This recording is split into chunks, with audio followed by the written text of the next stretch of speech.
Maya Govanen Melanin Amenek Swilaid. My name's Rainbow Dave, this is my face, and welcome to the 100th video of Tolkien Untangled. In today's video, I want to do something a little bit different. I'll get back to untangling Tolkien next week, beginning with the epic tale of the Children of Húrin, which I'm super excited to get into.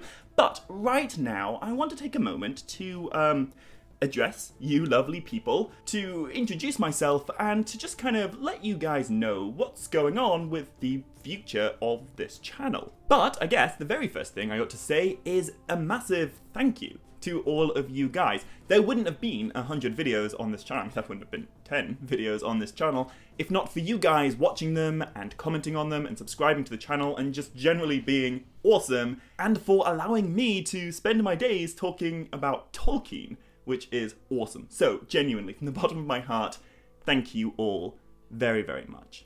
And there's kind of a crazy little lovely coincidence going on here, because this is, as I say, the 100th video, and if you're watching this on the day it's released, then it just so happens to be the 3-year anniversary of my first ever video. And my first ever video just so happened, well no, by design, I intentionally uploaded it on Tolkien Reading Day, which means today is Tolkien Reading Day, so happy Tolkien Reading Day, everybody! Hooray! Now, when I first started planning this next batch of videos, my original thoughts were that as I was approaching 100,000 subscribers, I would do a little community post on YouTube and ask you guys if you had any questions that you wanted me to answer, and then I'd do like a little question and answer thing in that video. Unfortunately though, you guys have beaten me to it, because as of last night, I now have 100,000 subscribers, which is awesome! Again, you guys are awesome. Thank you very much.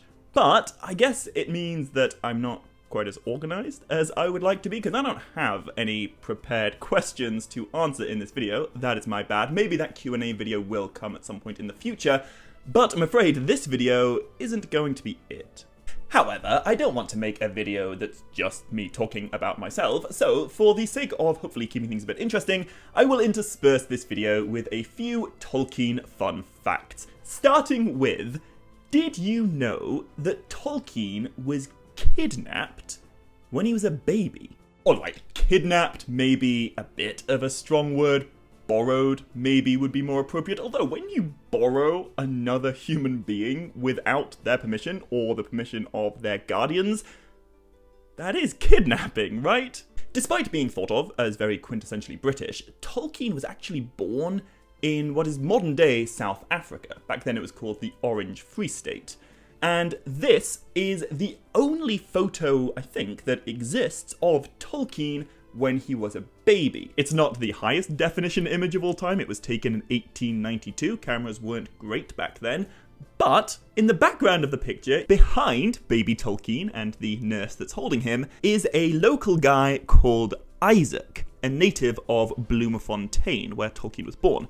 And I imagine this Isaac's greatest claim to fame throughout history is that he is the guy who, for one day back in 1892, straight up kidnapped J.R.R. Tolkien when he was a baby. This sounds like an absolutely crazy story, but apparently I think it was quite common back in the day for local servants to take the white man's baby back to their village to kind of introduce him to everyone, and then return him the next day to his parents absolutely unscathed. And what I guess is completely mad about this whole story, at least from a 21st century perspective, is that Isaac, as far as I can tell, didn't face any consequences whatsoever for the kidnapping of the Tolkien family's baby. He remained in the employ of the family, and I believe he continued to attend to the needs of baby J.R.R. and his mother Mabel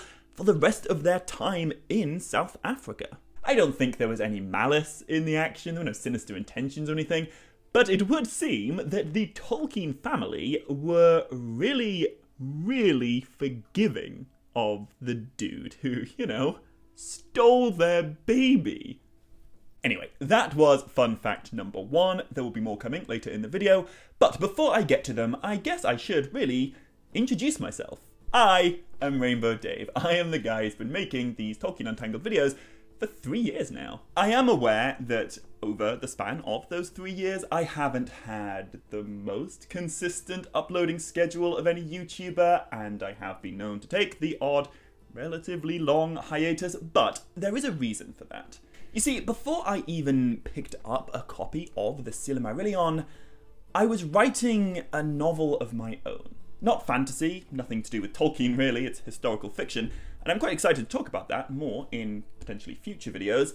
But the point I'm making is that I'd been working on it for 6 years now, and it is very nearly finished. But that novel is the reason that I have been taking my time to get through the first age and to finish some of the other series that I've begun, which I guess is another opportunity to thank you guys for your patience. It is very, very much appreciated. But I truly do believe that the novel will be finished by the end of this year, and I am hoping, though I don't make any promises, that the first age will also be finished by the end of this year. That's the plan. But before I go on, time for Tolkien fun fact number 2. Did you know that Tolkien once stole a bus? I feel like that's one of those stories that requires more context, but the more I read about it, the less I understand, and the more questions I have. So, this story probably takes place in late 1913 or early 1914, when Tolkien was a 21-year-old undergraduate student at Oxford University, before he'd written even the earliest reference to anything that could be considered, Middle-earth. And according to Humphrey Carpenter's Tolkien biography, back in the day there seemed to be some sort of maybe friendly, maybe not so friendly, rivalry between the Oxford Gowners and the Towners. That's members of the Oxford University faculty in their gowns, and the locals of Oxford Town. Anyway, it was apparently relatively common practice for the university students to go on what they called a rag, which is basically a really extreme practical joke, but teetering on the brink of what we might call, like, a riot. While Humphrey Carpenter was interviewing Tolkien for this biography, Tolkien told the story of one of these rags, and it definitely leaves me with more questions than answers. But these are Tolkien's own words describing the event.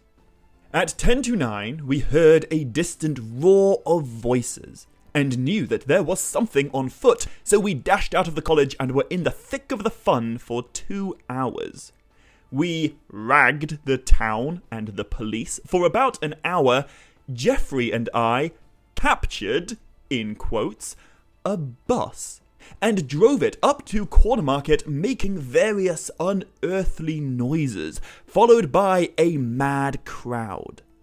There I addressed a few stirring words to a huge mob, before descending and removing to the Maggers Memugger, which is a crazy way of saying the Martyrs' Memorial, which is a relatively famous icon in Oxford, where I addressed the crowd again.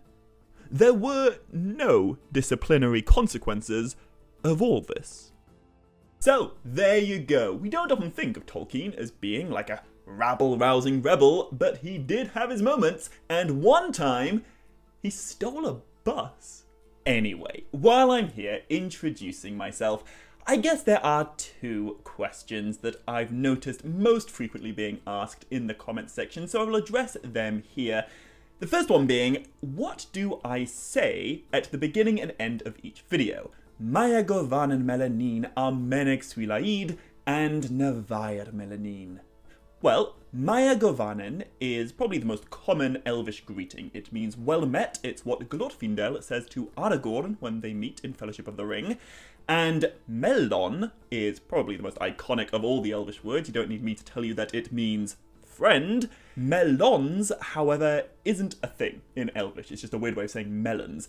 Adding an S to the end of the word pluralizes it in English and French and Latin, I think, Italian, Spanish. I don't really know, but it's like a Romance language thing. But Romance languages were not what interested Tolkien. And so, in Sindarin, to make a word plural, you change the last vowel to a Y and the vowel before it to an E. In the case of mellon, the first vowel is already an E, but the O becomes a Y. Mellyn, friends. And neen just makes it possessive, so my friends, melanine. And what our meneg swilaid means is and 1,000 greetings.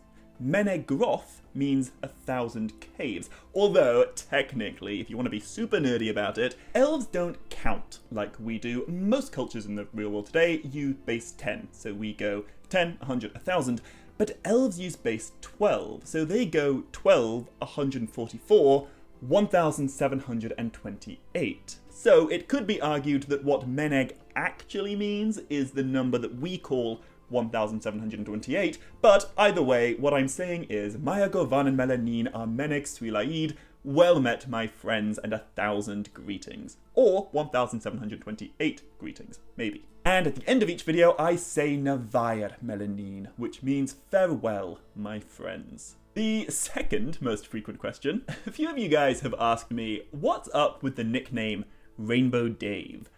It is a bit of a strange way to introduce myself to the world, I'll admit that, but there's a story behind it. One of the first jobs I ever had was working at a kind of residential retreat. A summer camp is basically what it was, but instead of being for kids, it was for adults with a variety of disabilities.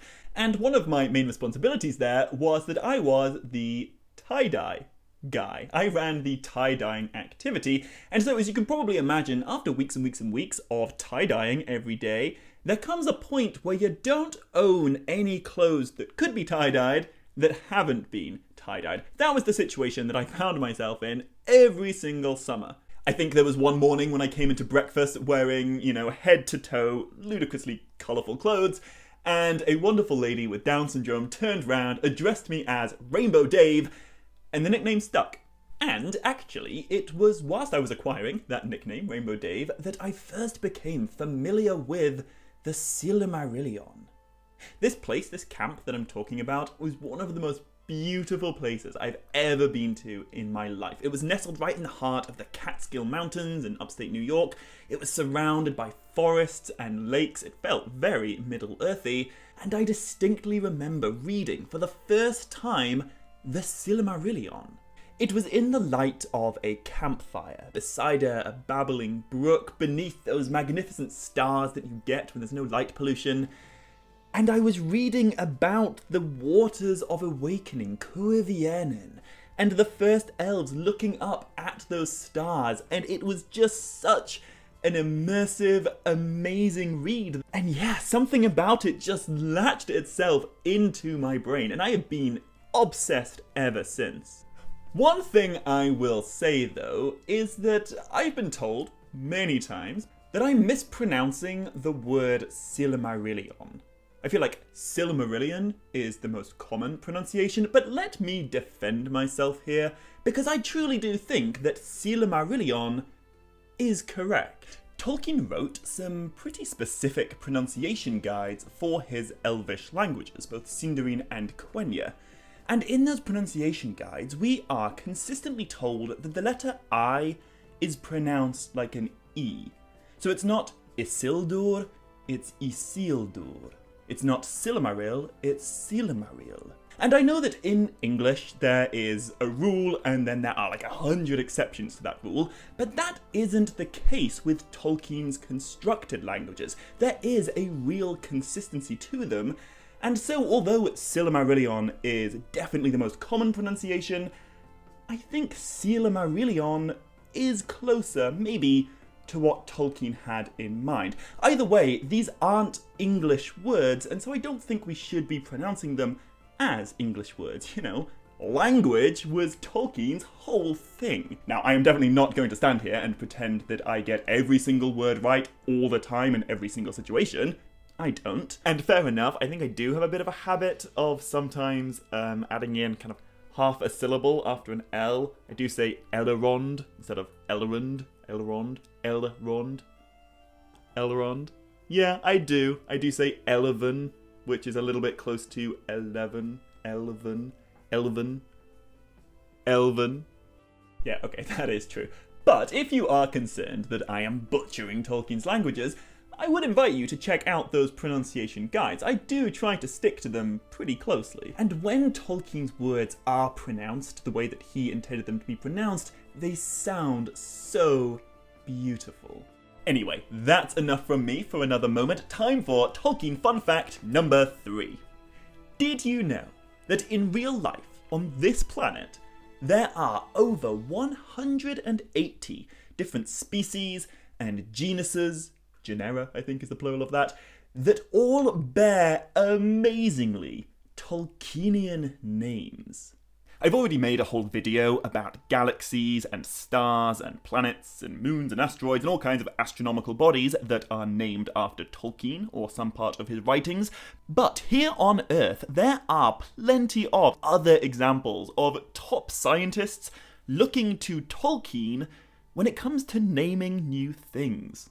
As I say, there are over 180 examples of these, so this is just a short list of some of my favourites, but there's a whole taxonomic group of trilobites that lived between 358 and 420 million years ago, and the name of that group is Tolkienia. There's also a type of clam known by its scientific name as Martesia tolkieni, and there's a type of wasp bearing the 2-for-1 awesome name Carmul tolkieni. Carmul is of course the only member of the Nazgul to be given a name. And speaking of the Nazgul, there are a surprisingly high number of scary looking animals with Nazgul in their real world scientific name. Here is a particularly unpleasant looking ant called Tetramorium Nazgul.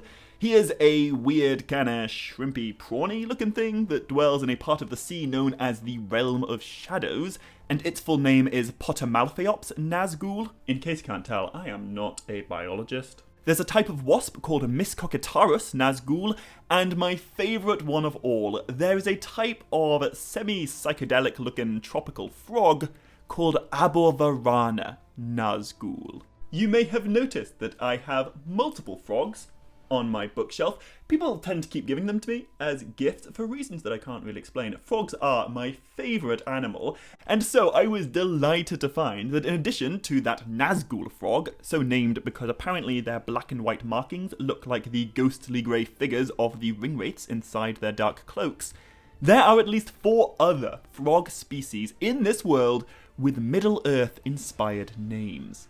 Here is an especially tiny frog that tends to be found at the base of large mountains, called Cacosternum thorin, in reference to the king beneath the mountain, Thorin Oakenshield. And here's another wonderful little frog with the scientific name Breviceps bagginsii. But unlike most other Tolkien-inspired animal names, this frog's Tolkien reference isn't restricted to its scientific Latin name. The common name for this frog, the name by which it's most widely known, is Bilbo's rain frog, and it just so happens to be found exclusively in the very same part of the world that Tolkien was born in.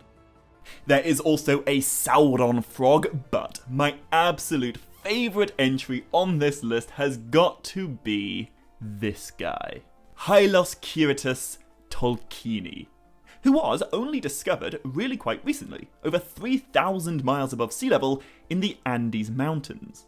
And the scientist who introduced this new frog species to the world wrote, right at the beginning of their scientific paper, "In a stream in the forest there lived a Hyloskiratus. Not a nasty, dirty stream with a spore of contamination and a muddy smell, nor yet a dry, bare, sandy stream, with nothing in it to perch on or to eat. It was a Hyloskiratus stream, and that means environmental quality." How awesome is that? There are loads and loads of other examples, over 40 different types of moth, including Desmia mordor, tons of spiders, including Nemesia ungoliant, and a whole lizard species that is simply called Smaug. There once lived a type of dinosaur that's now called Sauroniops, a long extinct giant crocodile called Anthrocosuchus balarogus, a tardigrade called Beorn, a crab called Gandalfus, and a type of pipefish that is very generously named Pseudophallus galadrieli, because she bears the elven ring of water, and this strange-looking fish has bony rings about its body, and it lives in water. Honestly, that one might be a bit of a stretch, but it would appear that there are loads of top scientists in this world who are super into Tolkien, which actually probably isn't that surprising. Anyway, the other thing that I wanted to do with this video was to kind of give you guys a heads up of what to expect in the future of this channel. I know I have kept you guys waiting for the rest of the First Age explained, but next week, Children of Húrin, part 1 of, I think, like 13, maybe 14, potentially even 15. It's a long story, but next week we will finally begin the longest and boldest and darkest of all Tolkien's tales, by far the greatest of all the stories of the First Age, the tale of the Children of Húrin. When I first decided to start making YouTube videos about Tolkien, my kind of mission statement, I guess, the thing that I really wanted to do, was to make a series of videos that, if watched in chronological order, would eventually tell the story of basically everything in Middle-earth Ardager's history in chronological order. So the first video starting in the time before creation, and then telling the story of the Ainur and the beginning of the planet of Ardager, and the awakening of the elves, and then of course Feanor and the forging of the Silmarils, all the way up to the kind of the end of the Lord of the Rings, the Fourth Age and beyond, and ultimately to the end of all things, and the Dagor Dagorath, which is kind of like Tolkien's equivalent of either Ragnarok or like the Christian Judgment Day. Obviously, we are a really long way away from getting to the end of that series, but we are making progress with the First Age. Because when the tale of the Children of Húrin comes to an end, there will only be 3 tales left until the beginning of the Second Age. I'm not going to get into spoilers now, but the way that Children of Húrin ends very nicely sets up the next story of the First Age that I'm calling the Silmaril of Doriath. This is an awesome little tale that kind of serves, sort of, as a bit of a sequel to the tale of Beren and Luthien. We will see Beren and Luthien living their second life on Earth, their mortal life. We will meet their son, the heir of Eleuthingol, and we will see how the Silmaril that Beren reclaimed from the Iron Crown of Morgoth affect the great Sindarin kingdom of Doriath, where it now resides. And after that, it will finally be time to talk about the rise and fall of Gondolin. I have been waiting so long to talk about Gondolin. I am so excited to talk about it, but it's quite a self-contained story, so although if you're reading along in the Silmarillion, you will know there are a few details about Gondolin that are shared relatively early on, I haven't yet talked about them because they are all part of this amazing tapestry that makes up the last one of the 3 great tales of the First Age. That's Beren and Luthien, Children of Húrin, and the Fall of Gondolin. And we're going to meet Glorfindel and Ecthelion. There will be Balrogs and dragons. There's going to be a Balrog riding a dragon. But after it's over, there is only one tale left. The story of Eärendil the Mariner. And, again, not going to get into spoilers, but Eärendil does the thing that is necessary to bring about the War of Wrath. He lights the spark that ends the First Age. And so, then it will be time to talk about the Second Age. Actually, I think I probably will go back and maybe remake some of the earliest videos I did. The videos where I talk about, the Ainur and the very beginning of the story, as well as the videos about Feanor and the Silmarils. They were among the first videos I ever made, and I guess it's quite common for YouTubers to say this, but I cringe so hard when I watch those videos. I'll probably cringe pretty hard when I watch this video, but I don't think the audio quality is as good as it could be, or the visual quality, or perhaps just the quality. So I think because the information in those videos is really, really important, but the videos themselves could be better, maybe I will go back and kind of update them and expand upon them. Although I am going to wait until the end of the first stage to do that, because it seems a little bit silly to go back and remake the first videos before I've kind of told the ending of that story. But after I've done that, we will begin the Second Age, and there's not quite so much to say about the Second Age. Tolkien didn't give us a Second Age equivalent of the Silmarillion, but what he did give us is just mind-blowing. The Second Age is wonderful in every single way. But when we get to the end of that, it will be time to talk about the Third Age, and we'll finally talk about the Dunedain of Arnor and their wars with the Witch King of Angmar, and the Kingdom of Gondor and their wars with everybody, including themselves, and the kind of rise of the Eotheod, who will one day ride south and become known as the Horse Lords of Rohan. And we'll talk about the dwarves of Durin's folk, and the elves of the Third Age, and the rise of hobbits and wizards. And finally, we will get to the year in which The Hobbit is set.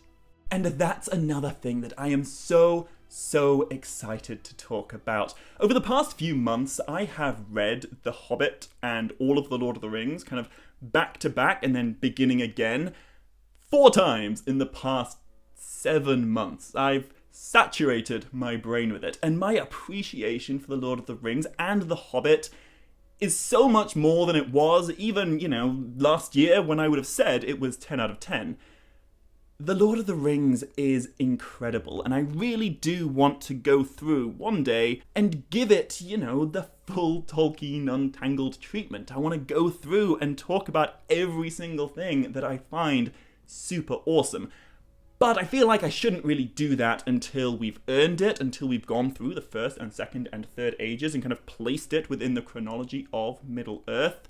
But that brings me to another thing that I want to say in this video.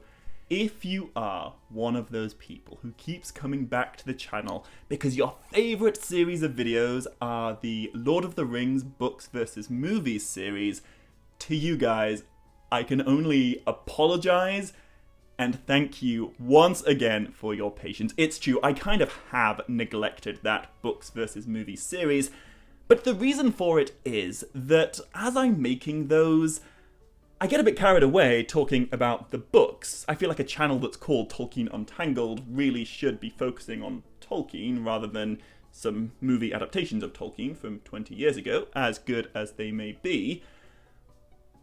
But I don't want to step on the toes of those future videos that I was talking about, where I break down the books in, full detail. And so I find those videos quite hard to pitch. That's not to say that I won't continue with the books versus movie series. I will continue with them, and I've already kind of broken down how those videos will go. But I'm not great at self-control when it comes to being concise talking about Tolkien, as you know. And so when I make those videos, I need to try and keep them focused on the differences between the books versus the movies, and not just talk about the books, which I love.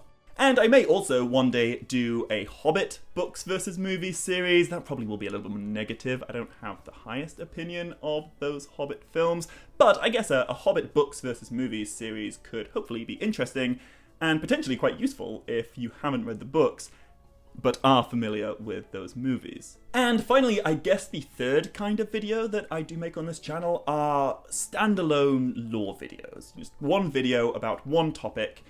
And I do really enjoy making those videos. I really enjoy learning about new things and kind of expanding my appreciation for what Tolkien did.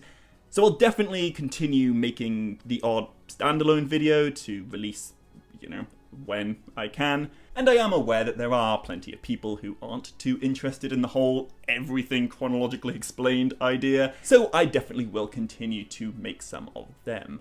So, there is a tentative forecast of what I would like to do with this channel in the future. But right now, it is time for Tolkien Fun Fact number 4. This is, in my opinion, the wildest thing that Tolkien ever did.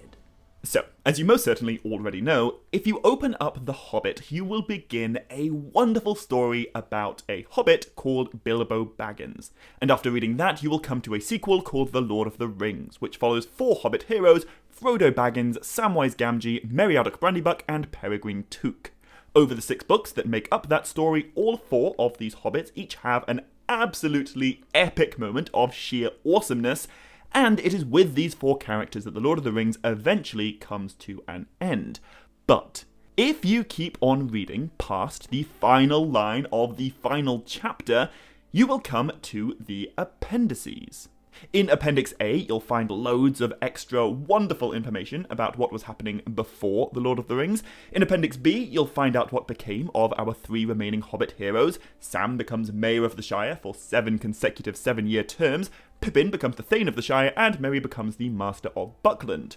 Keep reading after that, and you will get to Appendix C, D, E, and F, which are all about family trees, calendars, pronunciation and writing, and, shock, the many different languages of Middle-earth. And if you read through all of that, you will finally come to the very last page of The Lord of the Rings, the last few paragraphs before the index. And in those last few paragraphs, Tolkien really casually mentions that those Hobbit characters we've been following since the very beginning aren't actually called what we've been calling them this entire time.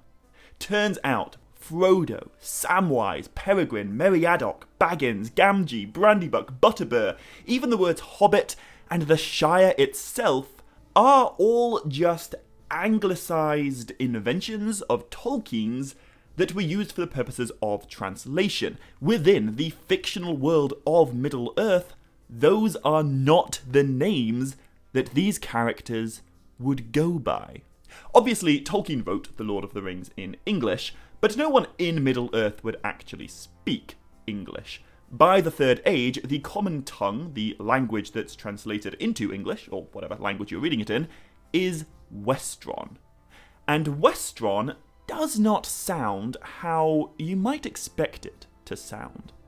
The actual Westron Middle-earth word for hobbit is Banakil, although by the time of The Lord of the Rings, Kuduk is the most commonly used word for hobbit by the hobbits themselves. Similarly, the Shire was actually called Suzat, and Barlaam Butterbur's true surname, the name he would actually use to introduce himself if it were real life, would be Zilberafa. There are a few other examples given on the very last page of the very last appendix, but to get the full details of what our super iconic main characters' actual names were, you have to keep on reading. Past the Silmarillion, past the Unfinished Tales, beyond Beren and Luthien and the Children of Húrin and the Fall of Gondolin, through the first 11 books that make up the 12-book History of Middle-earth series, and once you've done that, you will have read about 85 to 90% of Tolkien's entire legendarium. But it is only at that unbelievably late stage in the game that Tolkien will, once again, very casually mention that the Banakil, we've been calling Frodo Baggins this entire time, is actually named Mora Nabingi. Sam, or Samwise Gamgee, is actually named Ban, or Banazir Galabasi. Peregrine, shortened to Pippin, is actually called Razanur, shortened to Razar. And Meriadoc Brandybuck's true name is Kalimak Brandagamba, or Kali for short. Isn't that nuts? To my relatively untrained ear, these Westron names have a decidedly un-European sound to them. South Asian is where my mind goes when I hear a name like Kalimak Brandagamba. And I just think it's absolutely wild that Tolkien invented these characters, Frodo, Sam, Merry, and Pippin, who have become and remain internationally beloved figures of fiction, And yet, in a really, really deep part of his writings that realistically most people aren't going to read, he so casually drops the bombshell that these iconic heroes of literature, Frodo, Sam, Merry, and Pippin, are actually called Mora, Ban, Cully, and Razar. That is absolutely insane. And quite frankly, I think only Tolkien could have gotten away with it. Only Tolkien would have put that intense of an emphasis onto language, onto fictional philology.